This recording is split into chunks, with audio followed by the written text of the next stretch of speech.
ஆண்டவராகிய இயேசு கிறிஸ்துவின் நாமத்தினாலே மீண்டும் இந்த நேற்று வரை நிகழ்ச்சியில உங்களை சந்திப்பதில் ரொம்ப சந்தோஷம். ரொம்ப பரபரப்பா உலகம் போயிட்டு இருக்குது. நிறைய நியூஸ் நீங்க பார்ப்பீங்க. அதுவும் இப்பல்லாம் YouTubeல நிமிஷத்துக்கு நிமிஷம் நியூஸ் வந்துகிட்டே இருக்கு. அதுல ரொம்ப முக்கியமா அப்படின்னு பார்த்தீங்கன்னா, துருக்கியில மிகப்பெரிய புரொட்டஸ்ட் நடந்துகிட்டே இருக்குது. அதாவது அங்க இருக்க மேயருக்கு ஆரம்பிச்சு இப்ப எர்டகன் வரைக்கும் அத்தனை பேருக்கும் எதிர்ப்பு இருக்குது. துருக்கியில ஒரு மிகப்பெரிய மக்கள் புரட்சி ஏற்பட்டுக்கிட்டு இருக்கு. இன்னொரு பக்கம் அமேசான், ஐபிஎம், இந்தியால இருக்கக்கூடிய போயிங், அதாவது அமெரிக்க நிறுவனம், இவங்க எல்லாம் சேர்ந்து மிகப்பெரிய லே ஆஃப், அதாவது வேலைவாய்ப்பு இழப்பு ஏற்பட்டுக்கிட்டு இருக்கு. கிட்டத்தட்ட 14,000 பேரை அமேசான் தூக்கி இருக்கு. இது ஒரு பக்கம் நடந்துகிட்டு இருக்கு. ஒரு பக்கம் வைல்ட் ஃபயர், நார்த் கரோலினால அமெரிக்காவுல மிகப்பெரியதான ஒரு காட்டுத்தீ போயிட்டு இருக்குது. ஏற்கனவே அங்க லாஸ் ஏஞ்சல்ஸ்ல நடந்துச்சு. அதுக்கப்புறம் பல பகுதிகள்ல நடந்துகிட்டே இருக்கு. இப்ப திருப்பியும் அங்க அது நடக்குது. இத்தனை விஷயங்கள் நடந்துகிட்டே இருக்குது உலகம் முழுக்க பரபரப்பாக. இது எல்லாத்தையும் தாண்டி மிக முக்கியமான 3 விஷயங்களை நாம் இன்னைக்கு பார்க்க போகிறோம். நேற்று வரை நிகழ்ச்சிக்குள்ளாக. வாங்க நிகழ்ச்சிக்கு போலாம். முதலாவதாக நம்ம எப்பவுமே பார்க்கறது இஸ்ரேல் பாலஸ்தீனியன் கான்ஃப்ளிக்ட். காரணம் இப்ப ரொம்ப முக்கியமாக போயிட்டே இருக்குது. இந்த இஸ்ரேல் பிரச்சனை வந்து அதிகப்படியாகி நம்ம ஜனவரி மாசத்துக்கு பிறகு, அதாவது ட்ரம்ப் வந்த பிறகு ஒரு மிக முக்கியமான அனௌன்ஸ்மென்ட் கொடுத்தார். அதாவது காசாவை எடுக்க போறோம்னு சொல்லி. அதுக்கு முன்னாடி வரைக்கும் நெத்தன்யாகு பேசும்போது அப்படி ஒரு எண்ணமே எங்களுக்கு இல்லைன்னு சொல்லிக்கிட்டே இருந்தார். ஆனா இப்போ காசா பகுதியை அவங்க காலி பண்ற இடத்துக்கு வந்திருக்கிறாங்க. கிட்டத்தட்ட காசாவிலிருந்து வெளியேறதுக்கு விருப்பப்படுறவங்கள பாதுகாப்பா எந்த நாட்டுக்கு வேணா அனுப்பக்கூடிய ஒரு சட்டத்தை அவங்க ஏற்றி இருக்கிறாங்க. இதை பத்தி எல்லாரும் என்ன சொல்றாங்கன்னா, இது ஒரு இன அழிப்பு அப்படின்னு சொல்றாங்க. அதாவது நம்ம ஏற்கனவே சொல்லி இருந்தோம். ஏசாயா 14ஆம் அதிகாரத்துல இப்படி ஒரு காரியம் நடக்கும் அப்படின்னு சொல்லி அதனுடையதான ஒரு நிழல் இப்போ தெரிய ஆரம்பிச்சிருக்கிறது. ஸோ இப்போ அவங்கள அந்த இடத்த விட்டு அப்புறப்படுத்தக்கூடியதான வேலைகளை மிக முக்கியமாக செய்யப்பட்டு கொண்டே இருக்கிறது. இதற்கு எதிர்ப்புகள் இருக்கு. யுஎன் சொல்லுது. ஆனாலும் அதை தாண்டி அமெரிக்காவும் இஸ்ரேலும் இதை செஞ்சுக்கிட்டே இருக்கிறாங்க.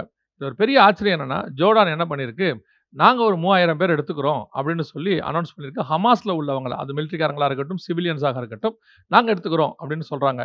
இது அடுத்த ஒரு பெரிய விஷயம். ஏன்னா இப்ப ஜோர்டான் எடுக்க ஆரம்பிச்சிருச்சுன்னா ஒன்று பந்தி ஒன்றாக அப்படியே செய்வாங்க. ஏன்னா ஐநா சபையில காசா பகுதியை வாழ்வதற்கு தகுதியற்ற இடமாக அவங்க அனௌன்ஸ் பண்ணியிருக்கிறாங்க. ஏன்னா அங்க தண்ணி இல்லை, எதுவுமே இல்லை, மக்கள் குடியிருக்கவே முடியாது, அப்படி ஒரு இடமாக இருக்கிறது. ஸோ இதை காரணம் காட்டி இதுதான் நம்ம சொல்றோம், கடைசியாக முழு பகுதியும் அவர்கள் தங்கள் வசம் எடுப்பார்கள் என்று சொல்லி. இது மட்டும் இல்லாமல் லெபனான்ல ஒரு நியூ வார் ஸ்டார்ட் ஆயிருக்கு. இஸ்ரேலுக்கும் லெபனானுக்கும் புதுசாக ஒரு யுத்தம் ஸ்டார்ட் ஆயிருக்குது. ஏற்கனவே ஹிஸ்புல்லா கூட நடந்துச்சு, இப்போ ஸ்டார்ட் ஆயிருக்கு. ஸோ இது எல்லாமே அங்க மிக முக்கியமான ஒரு காரியம் அடுத்த கட்டத்துக்கு போய்கிட்டே இருக்குது.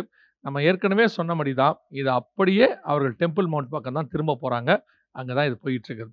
இதோட அப்டேஷன்ஸை கர்த்தருக்கு சித்தமானால் வருகிற நாட்கள்ல நாம் பார்க்க போகிறோம். வாங்க நம்ம அடுத்த காரியத்தை பார்ப்போம். இது மிக முக்கியமானது. ஈரானை பத்தினதான ஒரு விஷயம். ஈரான் என்ன பண்ணிருக்கு அப்படின்னு கேட்டீங்கன்னா, ஸ்ட்ரெய்ட் ஆஃப் ஹார்மோஸ் அப்படின்னு நம்ம சொல்லுவாங்க. அதாவது நம்ம இங்க வந்து பாக்ஸ் அலசந்தி அப்படின்னு சொல்றோம், கெனால்னு சொல்றோம் இல்லையா? அந்த மாதிரி நிறைய காரியங்கள் இருக்கு. அதுல இந்த ஸ்ட்ரெய்ட் ஆஃப் ஹார்மோஸ்ங்கிறது வந்து மிக முக்கியமான ஒரு இணைப்பு பகுதி. யுஏஇக்கும் ஈரானுக்கும் நடுவுல இருக்கு. இது என்ன பகுதி அப்படின்னு கேட்டீங்கன்னு சொன்னா, அதன் வழியா தான் கப்பல் போக்குவரத்து நடக்கணும். கிட்டத்தட்ட ஒரு நாளைக்கு உலகத்துல 30% ஆயில் அண்ட் கேஸ் அது வழியா தான் வருது. அதாவது ஒரு நாளைக்கு 1.5 பில்லியன் அப்படின்னு சொல்லுவாங்க. அந்த அளவுக்கு வியாபாரம் அது வழியாக நடந்து கொண்டிருக்கிறது. இப்ப என்னங்க அதுக்கு வந்துச்சுன்னு கேட்கிறீங்களா? அந்த பகுதியை முழுவதுமாக மிலிட்டரி பகுதியாக ஈரான் அனௌன்ஸ் பண்ணி அதை மிலிட்டரி கண்ட்ரோலுக்கு கொண்டு வந்துருச்சு. அது வந்து ஈரானுடைய கண்ட்ரோல்ல தான் இருக்கு. அது ஈரானுடைய பகுதி. அதை இப்ப மிலிட்டரி அங்க முழுக்க முழுக்க தன்னுடைய ராணுவத்தை கொண்டு வந்து நிறுத்தி அந்த பகுதி முழுவதையுமே தங்கள் கண்ட்ரோல்ல அவங்க கொண்டு வராங்க. இன்னும் ஒரு பகுதி என்ன சொல்றாங்கன்னா, அதை நாங்க மூட போறோம்னு சொல்றாங்க. இப்ப அதை மூடிட்டாங்க அப்படின்னா பெருமளவுல பாதிக்கப்படக்கூடாது ஈஸ்டர்ன் நாடுகள், அதாவது கிழக்கத்திய நாடுகள். அதுல மிக முக்கியமாக இந்தியா. நமக்கு வர வேண்டிய ஆயில், கேஸ் எல்லாமே அது வழியா தான் வந்துகிட்டே இருக்குது மிக முக்கியமாக.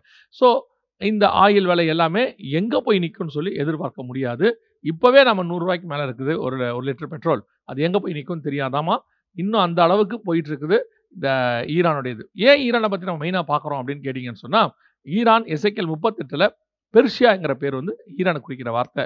இப்போ அமெரிக்க அதிபர் என்ன சொல்லியிருக்கிறாரு, இந்த வேலையை ஈரான் செஞ்சா ஈரானை தாக்குவதை தவிர வேற வழி இல்லை அப்படின்னு சொல்றாரு. ஏன் அப்படின்னா, உலகத்தினுடைய பொருளாதாரமே இதனால 30% பாதிக்கப்படும்னா பாங்களேன். இப்ப ஈரான் என்ன சொல்லுது, எங்களுடைய நியூக்ளியர் அலைகளையோ எதையாவது நீங்க தாக்குனீங்கன்னு சொன்னா, இதில் மிகப்பெரியதான உலக யுத்தத்தை நீங்கள் சந்திக்க வேண்டி வரும்னு சொல்லுது. ஆப்வியஸ்லி நம்ம எல்லாருக்கும் தெரிஞ்சிருக்கிறபடி ஈரான் ரஷ்யாவுடைய செல்லப்பிள்ளை. இருக்கக்கூடிய ஈரான் உள்ள இருக்கக்கூடிய நியூக்ளியர் பிளான்ட் எல்லாமே ரஷ்யாவுக்குரியது. ஸோ இப்போ அது உச்ச நிலையில் இருக்குது. என்ன ட்ரம்ப் சொல்லியிருக்காங்கன்னா, இன் ஃபியூ டேஸ் அப்படின்னு இருக்காரு. ஒரு சில நாட்கள், இந்த நேற்று வரை எடுக்கும்போது அந்த சம்பவம் நடக்கல. அந்த யுத்தம் அவரு ஈரான் அடிக்க தொடங்கல. ஒருவேளை இது உங்களுக்கு வந்து ரீச் ஆகும்போது என்ன இருக்குன்னு தெரியாது. ஸோ அந்த அளவுக்கு தான் அவர் அத சொல்லியிருக்கிறாரு. ஹவுதீஸ் பிரச்சனை ஒரு பக்கம் போயிட்டு இருக்கிறது. ஸோ இந்த ஈரானிய பிரச்சனை பெர்ஷியா மிக முக்கியமான இடத்தை கடந்து வந்திருக்கிறது. எல்லாரும் என்ன சொல்லிட்டு இருக்கிறாங்கன்னா, இந்த வார் இந்த இயர் ஈரான், இஸ்ரேல் வார் கண்டிப்பாக ஸ்டார்ட் ஆகும் அப்படின்னு சொல்றாங்க. கர்த்தருக்கு சித்தமானால் இதோடைய அப்டேட்டையும் வருகிற நாட்களிலே உங்களுக்கு நம்ம சொல்லப் போகிறோம். அதை விட மிக முக்கியமான இன்னொரு விஷயத்தை பார்க்க போகிறோம். இது ஆச்சரியப்படுற விஷயம். நீங்க பைபிள்ல நம்ம வாசிச்சிருக்கோம் இல்லையா? ஒரு நாடு அப்படியே வீழ்ச்சி அடைகிறதை பார்க்கிறோம். இப்போ இஸ்ரேல்ல கூட நம்ம பார்த்திருக்கிறோம். இஸ்ரேலுடைய அரசாங்கம் தேவனுக்கு விரோதமா போகும்பொழுது, அந்த நாடு பஞ்சத்துக்குள்ள போகும். அங்க வந்து பார்த்தீங்கன்னா, ஒரு கழுத தலை இத்தன பணத்துக்கு வித்துச்சு அப்படின்லாம் சொல்லுவாங்க. அந்த வறட்சி வந்தத நம்ம பார்ப்போம். இது வந்து பைபிள்ல நடக்கிறதான ஒரு சம்பவம்.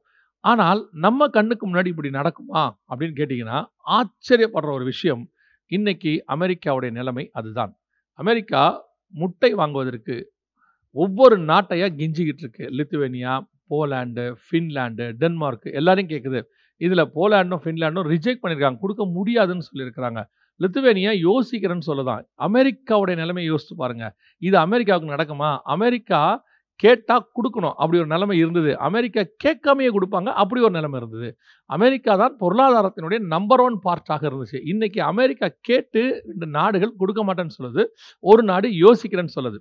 இந்த வலைத்தளத்தில இந்த வார்த்தைய எப்படி போட்டிருக்காங்கன்னா, டோர் டூ டோர் பெக்கிங்ன்னு போட்டிருக்காங்க. அதாவது ஒவ்வொரு கதவா போய் அமெரிக்கா பிச்சை எடுக்குதுன்னு போட்டிருக்காங்க. இப்படி ஒரு நிலைமை அமெரிக்காவுக்கு வருமா? அப்படின்னா வந்துருச்சு நம்ம கண்ணுக்கு முன்னாடி. இப்போ முட்டைக்கு நடக்க ஆரம்பிச்சிருக்கு. ஒருவேளை நம்ம இதுக்கு முன்னாடி பார்த்த ஈரான் பிரச்சனை ஸ்டார்ட் ஆயி ஒரு யுத்தம் ஆரம்பிச்சா, இன்னும் என்னென்ன காரியங்களுக்கு அது நடக்கும்னு தெரியாது. கனடாக்கு டாரிஃப் போட்டாங்க. அதாவது விலைவாசி ஏத்துனாங்க. அந்த டாக்ஸ் ஏத்துனாங்க. இந்தியாவுக்கு ஏத்தியிருக்கிறாங்க. இப்போ ஒவ்வொரு நாட்டுக்கும் அவங்க ஏத்த பாதிக்கப்படுவது அமெரிக்காவாக இருக்கிறது. நான் சொல்லுகிறேன், இது அமெரிக்காவினுடைய வீழ்ச்சியின் காலம். அடுத்த வல்லரசு எழும்புகிற காலம். கர்த்தர் சொன்ன தீர்க்க தரிசனங்கள் ஒன்றன் பின் ஒன்றாக வரிசையாக நிறைவேறுகிறது. நம் கண்களுக்கு முன்பாக ஒரு மலை போல பெரிய ஒரு வல்லரசு, உலகத்தையே கட்டி ஆண்ட, உலகமே பயப்பட்ட ஒரு நாட்டினுடைய சரித்திரம் முடிவுக்கு வருகிறது. அடுத்த நாடு எழும்ப போகிறது. கர்த்தருக்கு சித்தமானால் இதை பற்றின காரியங்களை வருகிற நேற்று வரையிலே உங்களுக்கு தெரியப்படுத்துகிறோம். God bless you.